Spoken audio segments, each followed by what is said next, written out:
नमस्कार दोस्तों, स्वागत है आप सभी का आपके अपने YouTube चैनल श्याम जी की जीएस पॉइंट यूट्यूब चैनल पर। साथियों, आज के इस वीडियो में दिल्ली पुलिस भर्ती परीक्षा 2023 में पूछे जाने वाले जी के जीएस के अति महत्वपूर्ण प्रश्नों का प्रैक्टिस सेट लेकर के आया हूँ। ये वो प्रश्न है जो एसएससी के टीसीएस के द्वारा विभिन्न परीक्षाओं में पूछे गए हैं और यही प्रश्न आपकी आने वाली दिल्ली पुलिस भर्ती परीक्षा में पूछे जाने की पूरी संभावना है। तो साथियों, आज के प्रैक्टिस सेट को पूरा करिएगा। प्रैक्टिस सेट के पूरा करने के बाद आपको अपना स्कोर कमेंट बॉक्स में शेयर करना है और बताना है कि आपने हमारे इस प्रैक्टिस सेट से कितने प्रश्न हैं जो सही किए हैं।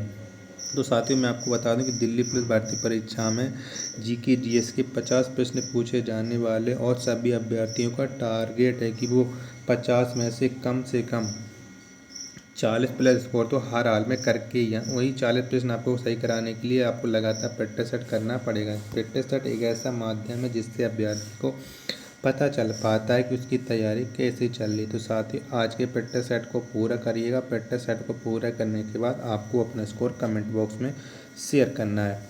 प्रैक्टिस सेट पसंद आए तो वीडियो को आप लाइक कर देना। चैनल को आपने अभी तक सब्सक्राइब नहीं किया होगा तो चैनल को आप ज़रूर सब्सक्राइब कर लीजिएगा और इस वीडियो को आप अपने सभी दोस्तों के पास शेयर कर देना जो भी दिल्ली पुलिस भर्ती परीक्षा 2023 की तैयारी कर रहा है और जीके जीएस में एक अच्छा स्कोर करना चाहता है। बिना जीके जीएस की आप दिल्ली पुलिस में सफलता हासिल नहीं कर पाओगे, ये भी आप ध्यान रखना है। तो पहला क्वेश्चन है आपके सामने कि विश्व में दूध का सबसे बड़ा उत्पादक देश कौन है। तो कौन सा है, तो वो है भारत देश। ऑप्शन नंबर सी इसका राइट आंसर हो जाएगा। विश्व में सबसे बड़ा दूध उत्पादक देश भारत। प्रश्न नंबर दूसरा है आपके सामने कि विश्व में सबसे बड़ा मानव निर्मित झील किस देश में है। तो ये है यूएसए में। कहाँ पर है, यूएसए में है सबसे बड़ी मानव निर्मित झील। ऑप्शन नंबर ए इसका राइट आंसर हो जाएगा। अगला प्रश्न है आपके सामने कि अजात शत्रु का उपनाम क्या था। तो अजात शत्रु का उपनाम था कुणिक। क्या कुणिक था अजात शत्रु का उपनाम। ऑप्शन नंबर बी इसका राइट आंसर हो जाएगा। अगला प्रश्न है आपके सामने कि मेडागास्कर किस महासागर में स्थित है। तो मेडागास्कर ये स्थित है हिंद महासागर में। इसमें हिंद महासागर में स्थित है। ऑप्शन नंबर ए इसका राइट आंसर हो जाएगा। अगला प्रश्न है आपके सामने कि घासीराम कोतवाल के लेखक कौन हैं। तो इस पुस्तक के लेखक हैं विजय तेंदुलकर। कौन, विजय तेंदुलकर हैं घासीराम कोतवाल के लेखक। ऑप्शन नंबर डी इसका राइट आंसर हो जाएगा। प्रश्न नंबर अगला है आपके सामने छठवां कि संसद के 3 दशक के लेखक कौन हैं। तो इसके लेखक हैं अटल बिहारी वाजपेयी। कौन, अटल बिहारी वाजपेयी हैं। ऑप्शन नंबर सी इसका राइट आंसर हो जाएगा। अगला प्रश्न है आपके सामने कि यक्षगान किस राज्य का प्रसिद्ध नृत्य है। तो कौन सा राज्य का ये नृत्य है। तो यक्षगान ये है कर्नाटक का। ऑप्शन नंबर बी इसका राइट आंसर हो जाएगा। अगला प्रश्न है आपके सामने किस संविधान संशोधन के बाद शिक्षा को समवर्ती सूची में शामिल किया गया। तो ये शामिल किया गया था 42वां संविधान संशोधन के बाद, जिसे हम लघु संविधान भी कहते हैं। तो इसका राइट आंसर हो जाएगा ऑप्शन नंबर ए। प्रश्न नंबर अगला है आपके सामने कि राष्ट्रीय महिला आयोग का गठन किस वर्ष किया गया। तो राष्ट्रीय महिला आयोग का गठन किया गया था 1992 में। कब, 1992 में। ऑप्शन नंबर सी इसका राइट आंसर हो जाएगा। अगला प्रश्न है आपके सामने कि इंदिरा गांधी राष्ट्रीय मानव संग्रहालय कहाँ पर स्थित है। तो ये स्थित है भोपाल में इंदिरा गांधी राष्ट्रीय मानव संग्रहालय। ऑप्शन नंबर ए इसका राइट आंसर हो जाएगा।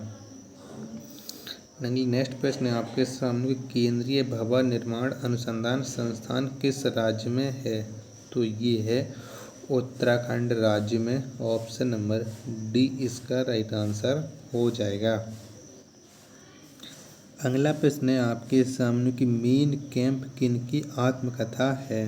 तो ये आत्मकथा है हिटलर की। किसकी है, ये हिटलर की एक आत्मकथा है Mein Kampf. Option number B इसका राइट आंसर हो जाएगा। अगला प्रश्न है आपके सामने कि किस वर्ष को जनसंख्या का लघु विभाजन कहा जाता है। तो किस वर्ष को कहा जाता है ये आपको बताना है। तो वर्ष 1951 को जनसंख्या का लघु विभाजन कहा जाता है। ऑप्शन नंबर डी इसका राइट आंसर हो जाएगा।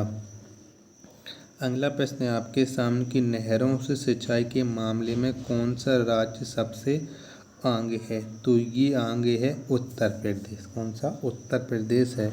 ऑप्शन नंबर सी इसका राइट आंसर हो जाएगा। अगला प्रश्न है आपके सामने कि स्पेन की मुद्रा को क्या कहा जाता है।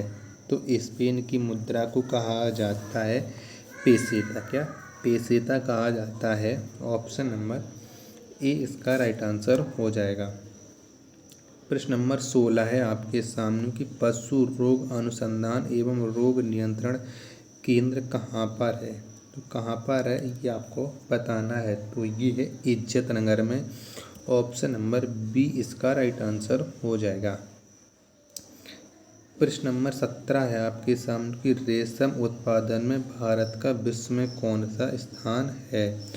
तो रेशम उत्पादन में विश्व में भारत का स्थान है तृतीय यानी तीसरा।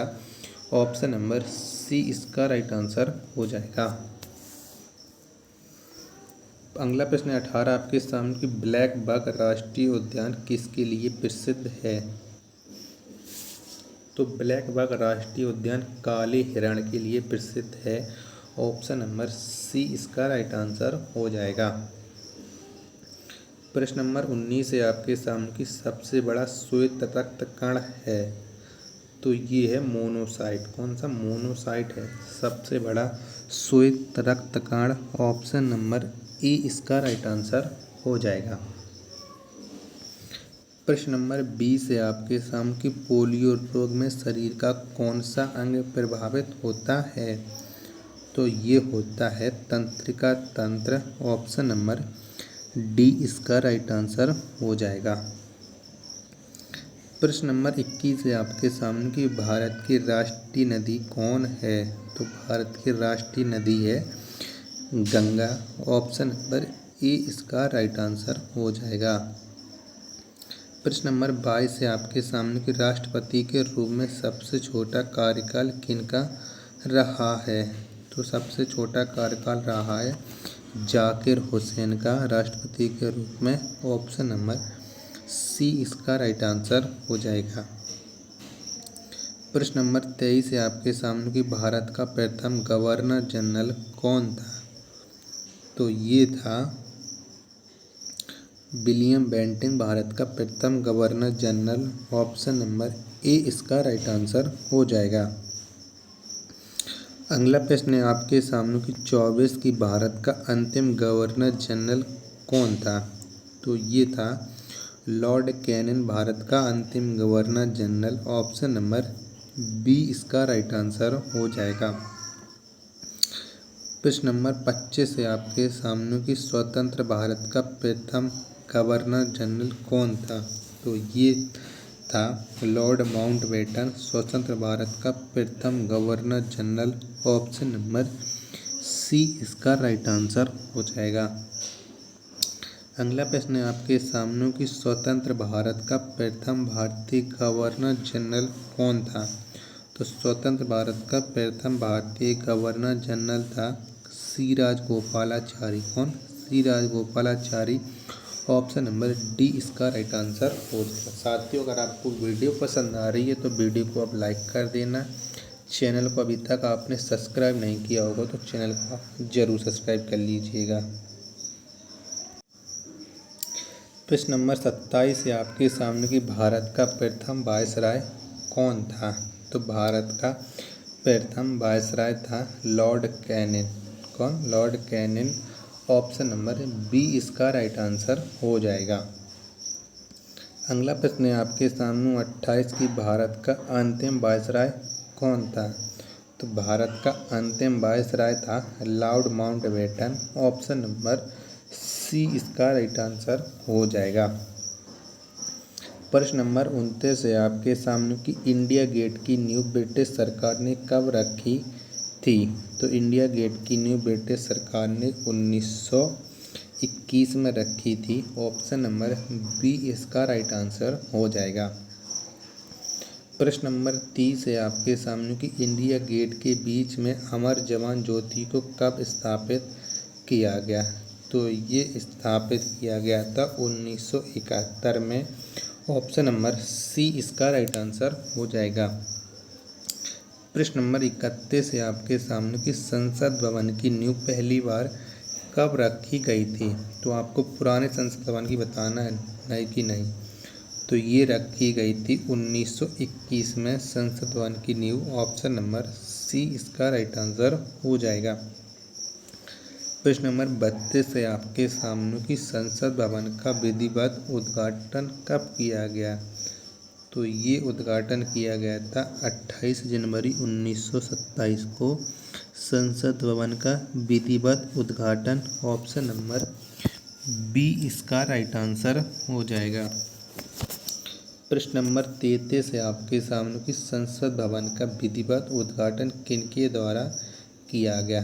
तो ये उद्घाटन किया था लॉर्ड इरविन ने। किसने? लॉर्ड इरविन ने।